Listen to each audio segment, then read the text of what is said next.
నమస్తే, నేను Madhu. Power star Pawan Kalyan fans ఇటు రెండు తెలుగు రాష్ట్రాల్లోనే కాదు, మొత్తం దేశవ్యాప్తంగా కూడా ఉన్నారు. ఆయన సినిమా కోసం ఈగల్ గా వెయిట్ చేస్తున్నారు దేశవ్యాప్తంగా. అయితే ఆ ఫ్యాన్స్ అందరి కోసమే ఇప్పుడు ఉస్తాద్ భగత్ సింగ్ రాబోతుంది. అయితే ఈ మూవీ గురించి ఇప్పుడు ఒక వార్త వైరల్ అవుతుంది. ఏంటి అంటే, ఒక రాష్ట్రంలో ఫ్యాన్ షో, అదే బెనిఫిట్ షో వదిలారు, కానీ మరొక రాష్ట్రంలో వదలలేదు, అదే తెలంగాణలో. దీనికోసం కోర్టు కూడా అభ్యంతరాలు చెప్పినట్టు తెలుస్తోంది. సో కోర్టు కూడా అన్ని సినిమాలకు బెనిఫిట్ షో బంద్ చేయాలనైతే ఆర్డర్స్ అయితే పాస్ చేసింది.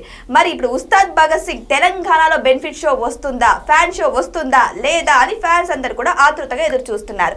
మరి ఇంతకు ఇక్కడ పర్మిషన్స్ ఉన్నాయా లేవా, ఈ రోజు మనం తెలుసుకుందాం. ప్రస్తుతం మనతో పాటు ఉన్నారు సీనియర్ జర్నలిస్ట్ శ్రవణ్ కుమార్ గారు. వారిని అడిగి మరిన్ని విషయాలను తెలుసుకుందాం. నమస్కారం సార్. నమస్తే అండి. సార్, పవన్ కళ్యాణ్ ఫ్యాన్స్ గురించి ప్రత్యేకంగా చెప్పాల్సిన అవసరం లేదు. పూర్ణకాలు వచ్చినట్టు ఊగిపోతూ ఉంటారు ఆ మూవీ రాగానే. కానీ ఫస్ట్ షోతోనే తెలిసిపోతుంది అది హిట్టా ఫట్టా అని. కానీ ఇక్కడ ఫ్యాన్ షోనే లేదు తెలంగాణలో అని అంటున్నారు. మరి ఆంధ్రాలో ఉందా సార్? తెలంగాణలో లేదా? ఎందుకు లేదు సార్? ఎందుకు ఇవ్వట్లేదు? తెలుగు చిత్రసీమ ఈ మధ్యకాలంలో రాజకీయాల్లో ఇరుక్కొని ఇబ్బంది పడుతూ ఉంది. వాస్తవానికి తెలుగు పరిశ్రమ, సినీ పరిశ్రమ రాజకీయాలని విడదీసి చూడలేని పరిస్థితిలో ఉంది. ముఖ్యంగా ఈ 30-40 ఏళ్ళ నుంచి సౌత్ ఇండియాలోనే ఎక్కువగా ఉంటుంది, అందులో తెలుగు అండ్ తమిళంలో ఎక్కువగా ఉంటుంది. అంటే రాజకీయాల్లో ఉంటారు, సినిమాల్లో ఉంటారు. సినిమా వల్లే రాజకీయాలు చేస్తారు, రాజకీయాల్లో ఉన్నారు, సినిమాలు కూడా చేస్తారు. సో ఈ రెండు సెక్టర్లు విడదీసి చూడలేని విధానం వల్ల కొన్ని అనుకోని పరిస్థితులు, ఇట్లా ప్రతికూల పరిస్థితులు ఏర్పడతా ఉన్నాయి. అంటే తమవారు కానప్పుడు తమవారు అయినప్పుడు తస్మదీయులు అస్మదీయులు అని అంటూ ఉంటాను. ఎప్పుడు తమ వారి కోసం అయితేనేమో రూల్స్ అన్ని బ్రేక్ అవుతూ ఉంటాయి. కాదు ఇతన్ని ఇబ్బంది పెట్టాలన్నప్పుడు రూల్స్ అన్నీ కూడా కొత్త రూల్స్ తయారవుతుంటాయి. ఈ మధ్యకాలంలో మనం చూసాం, గతంలో కూడా జగన్మోహన్ రెడ్డి పాలన టైంలో పవన్ కళ్యాణ్ సినిమా చిత్రం వచ్చినప్పుడు సినిమా టికెట్ విషయంలో ఎంత రాద్ధాంతం జరిగిందో మనం చూసాం. సో ఇక్కడ ఈ తెలంగాణలో కూడా అట్లాంటి రాజకీయాలు కూడా జరుగుతూ ఉన్నాయి. సరే, ఇవన్నీ చర్చలు జరుగుతున్న తరుణంలో కోర్టు అయితే మంచి క్లియర్ గైడ్ లైన్ అయితే ఇచ్చింది. ఇక్కడ 3 అంశాలు ఉన్నాయి. ఒకటి ఏంటంటే టికెట్ పెంపు, benefit show and premiere show. So ఈ 3 అంశాల గురించి క్లారిటీ అయితే తెలంగాణలో ఉంది. ఫస్ట్ ఆఫ్ ఆల్, టికెట్ ధరల పెంచు విషయంలో ఇన్నాళ్ళు అంటే నిన్న రాజాసాబ్ కానీ, అఖండ కానీ, అంతకుముందు ఇంకో సినిమా కానీ, ఇంకొక సినిమా కానీ, ఏ సినిమా అయినా సరే, వనశంకర వరప్రసాద్ చిత్రం అయినా సరే, జరిగిపోయినవి కూడా ఒక రకంగా ఉండి జరగాల్సిన దాని నుంచి క్లియర్గా ఇక నుంచి జరగాల్సినటువంటి టికెట్ పెంపుల గురించి 90 రోజుల ముందే ఒక క్లారిటీ నోటిఫికేషన్ ఇవ్వాలి. ఇలా ఎందుకు 90 రోజులు ఇవ్వాల్సి వస్తుంది అంటే, ఎవరికైనా అభ్యంతరాలు ఉంటే స్వీకరించి తద్వారా దాని మీద చర్యలు తీసుకునే అవసరం. రేపు సినిమా రిలీజ్ అంటే ఈ రోజు టికెట్ పెంచుకొని రేపు అమ్మేసుకొని తీరా దాని మీద ఏమైనా చర్యలు తీసుకుందామంటే స్టే ఆర్డర్ ఇచ్చే అవకాశం లేకుండా దాని మీద న్యాయ సమీక్ష చేయకుండా తప్పుకోవాల్సిన పరిస్థితులు వస్తున్నాయి. కానీ ఎట్టి పరిస్థితుల్లో నేరం చేశాడా చేయలేదా అనేది విచారణ జరగాల్సిందని చట్టాలు చెప్తా ఉన్నాయి.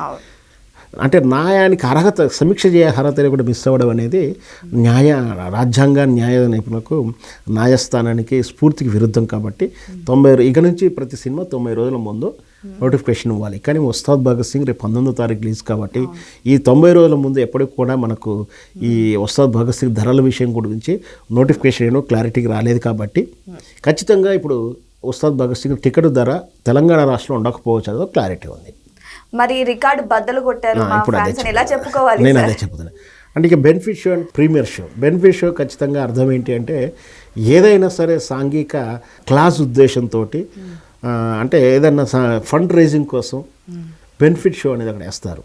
అంటే ఉదాహరణకు అంధ విద్యార్థులకు ఏదైనా సహాయం చేయడం కోసం, పేద విద్యార్థులకు సహాయం చేయడం కోసం, ఏదో ఒక సంక్షేమం గురించి చేసేటువంటిది బెనిఫిట్ షోకి ఏం చేస్తారంటే ప్రత్యేక అనుమతి ఇస్తారు.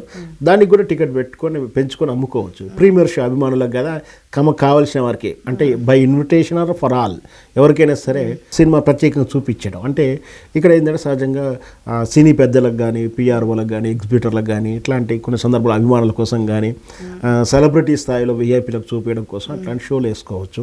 సో దాని టికెట్ ధర ఎట్లా పెంచుకోవాలి, ఎంత పెట్టాలని నిర్ణయం జరుగుతుంది.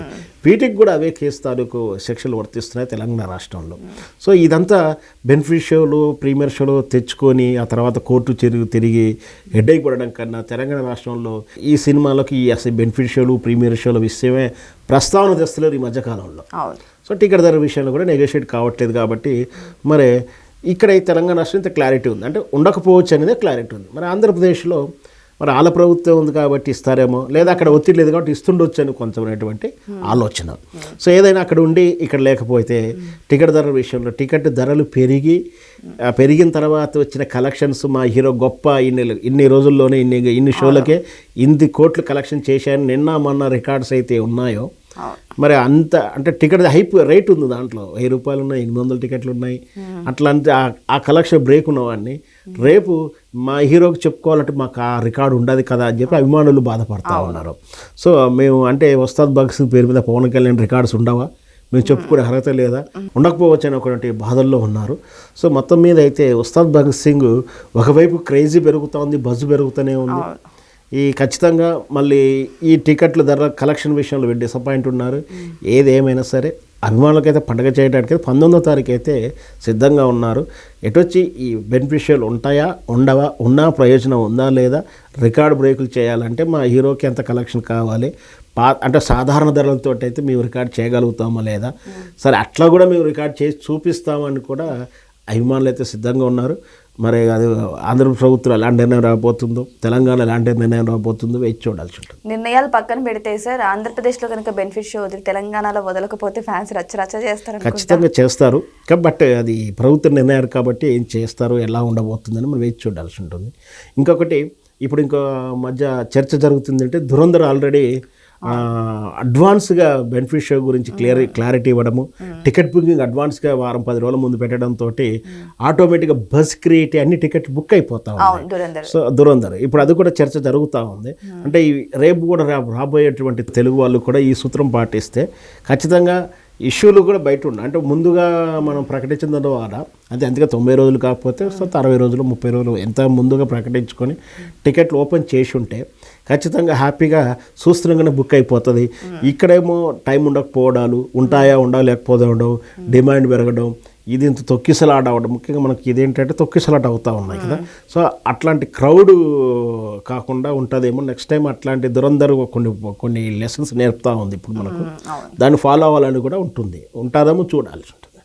సో ఏదేమైనా సరే పవన్ కళ్యాణ్ ఫ్యాన్స్ మాత్రం బెనిఫిట్ షో కోసం మాత్రం ఎదురు చూస్తున్నారు. మరి అది వస్తుందో రాదో వెయిట్ చేసి చూద్దాం. ఇదిలా ఉంటే ఇప్పుడు ఉస్తాద్ భగత్ సింగ్కి పోటీగా కూడా దురంధర్ సినిమా రాబోతుంది. మరి వెయిట్ చేసి చూద్దాం ఈ 2 సినిమాల్లో ఏది హారిట్గా నిలుస్తుంది అని. Thank you so much. Thank you.